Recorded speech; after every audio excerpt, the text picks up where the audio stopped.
হেসে বললেন, ঠিকই বলেছেন, তবে উনি একজন সাংবাদিক, দৈনিক সত্যসেবক পত্রিকার রিপোর্টার জয়ন্ত চৌধুরী। আপনি নিশ্চয়ই জানেন রিপোর্টাররা সব কিছুতেই খবর খোঁজেন। ভদ্রলোক ঝটপট আমাকে নমস্কার করে বসলেন, বললেন, আপনি সেই বিখ্যাত সাংবাদিক জয়ন্ত চৌধুরী? কী সৌভাগ্য, কী সৌভাগ্য আমার! আপনি আমার এই খবরটা দয়া করে লিখুন, বজ্রাজ্যের মুখোশ খুলে দিন। হ্যাঁ, এবার খবরটা সংক্ষেপে বলি, কারণ টাইম ইজ মানি। বলে উনি কর্নেলের দিকে ঘুরে বসলেন। আগে আমার নাম ঠিকানা বলি।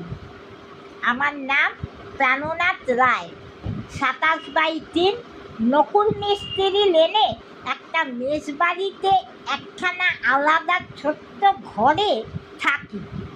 চাকরি করি মতিলাল ট্রেডিং কোম্পানিতে।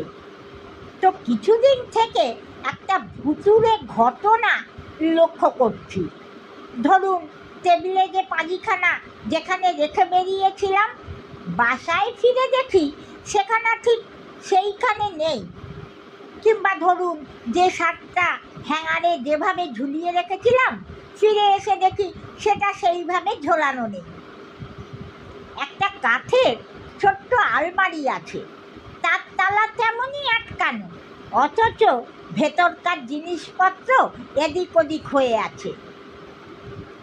রোজ বিকেলে ছড়ি হাতে পার্কে বেড়াতে যাওয়ার অভ্যাস। কাল ছড়িটা দেখি ব্র্যাকেটের যেখানে ঝুলিয়ে রেখেছিলাম সেখানে নেই। এই রকম অসংখ্য ব্যাপার প্রতিদিন ঘটছে। আমি আর মাথা মুন্ডু কিছুই বুঝতে পারছি না। চোর ঢুকলে তো সে কিছু করতো, কিন্তু এ পর্যন্ত কিছুই চুরি যায়নি। আমার সন্দেহ হয়েছিল কেউ বজ্জাতি করে আমাকে তাড়াতে চাইছে, কিন্তু গত রাত্রে হঠাৎ একটা শব্দে ঘুম ভেঙে যেতেই টেবিল বাতি জেলে দেখি কাঠের আলমারিটা নড়ছিল। শব্দ থেমে গেল। আতঙ্কে সারা রাত্রি আর ঘুম হয়নি। তো টাইম ইজ মানি, অতএব আর দেরি করা চলে না। আপনার শরণাপন্ন না হয়ে উপায় ছিল না।